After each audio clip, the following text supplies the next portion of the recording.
15 surprising facts you probably didn't know about Gossip Girl. Prepare to feel a wee bit old. The first episode of Gossip Girl aired almost 10 years ago. Yes. 10. As you may recall, the CW had made waves on September 19, 2007, following the popularity of the book series written Cecily von Ziegesar, quickly catapulting Blake Lively, Leighton Meester, Ed Westwick, Chace Crawford, and Penn Badgley to fame. In honor of the major anniversary, Vanity Fair caught up with the cast and crew, including creators Stephanie Savage and Josh Schwartz, as well as writer Joshua Safran, who revealed some surprising facts not even the show's biggest fans may have known about. One that was inspired after the O.C's success. Schwartz and Savage were also the creators and showrunners of the OC. They were looking for something just as exciting to execute after the show's end, and Gossip Girl was just the way to do it. We learned a lot of lessons on the OC and its kind of crazy 4-year run that we wanted to take and apply to something moving forward, Schwartz said. And we were really excited about doing something in New York.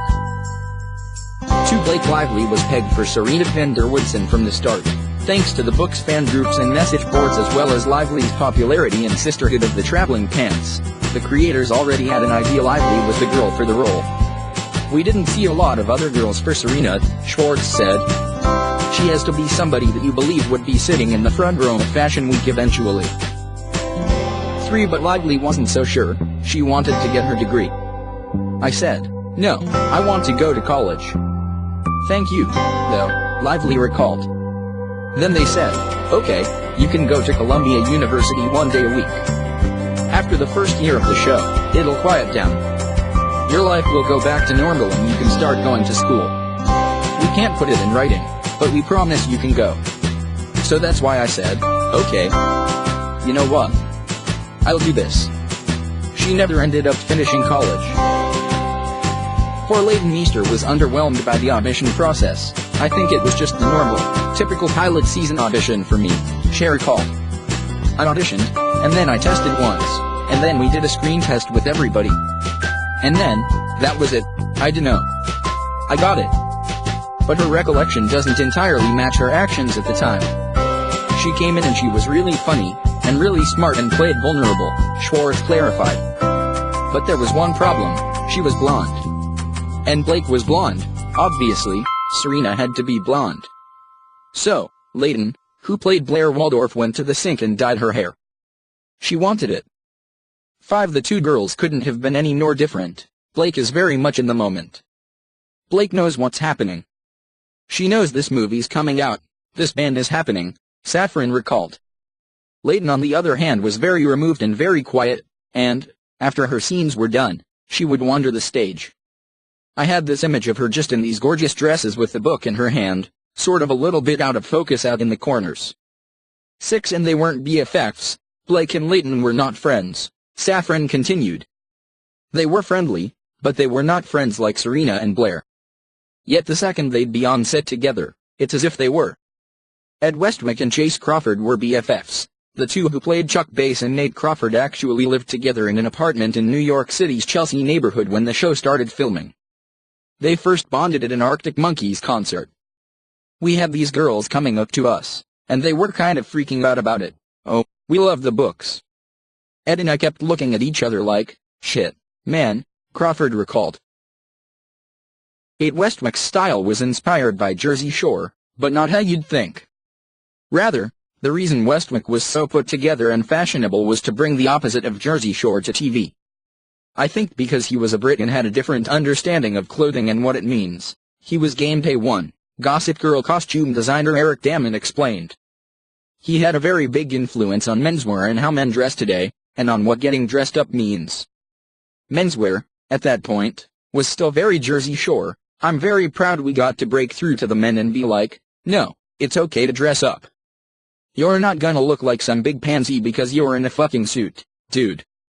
Suck it up. Put on the bow tie. 9. And Penn Badgley was very much Dan, despite often his obvious dislike for the show. Badgley, who played Dan Humphrey, was very much like his character both on and off camera. Penn didn't like being on Gossip Girl, but he was Dan, Safran said.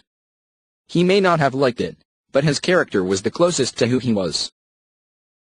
10. Badgley and Lively kept their split a secret for 2 months. the on-screen couple dated in real life for 3 years while filming the show.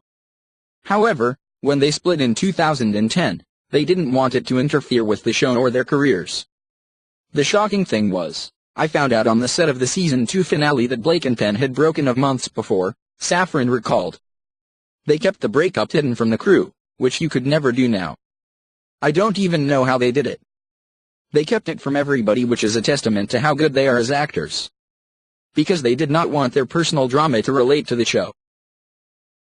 One and Leonardo DiCaprio eventually had an impact, when Lively started dating DiCaprio in 2011, before she ended up with Ryan Reynolds. It inspired the Gossip Girl writers.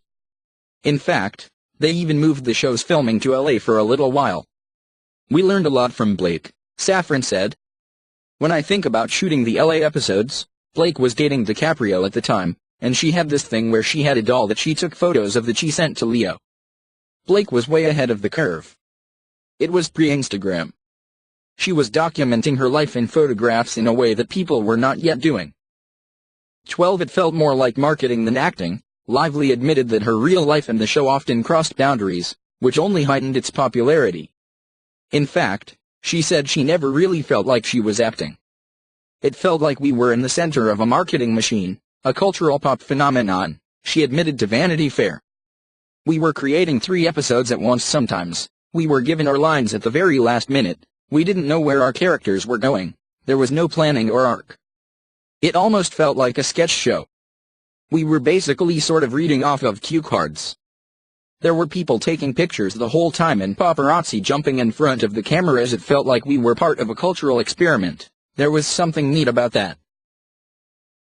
13 The show actually had its own Gossip Girl. Before hacking was even a major thing, someone was getting into Gossip Girl emails and stealing scripts to sell online.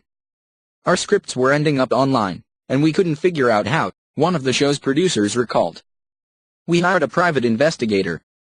We didn't understand what was happening, because everything was getting leaked. Every detail. A teenager, I think either from Russia or Bulgaria, had hacked one of the writer's emails, and was selling scripts on eBay.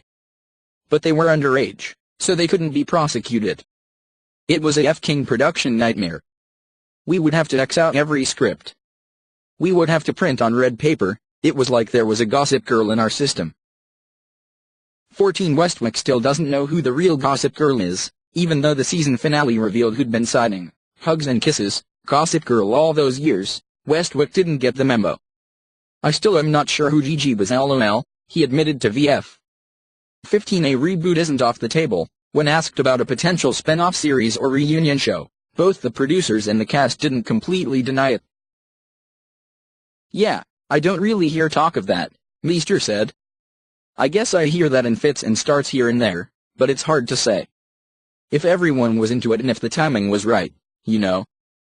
I don't want to say, no, never. Lively, on the other hand, said she'd of course take her role on a reboot into consideration. I'm open to anything that's good, that's interesting, and that sort of feels necessary, she said. I imagine we all would consider it. I can't speak for everyone else, but we all owe so much to this show, and I think that it would be silly not to acknowledge that.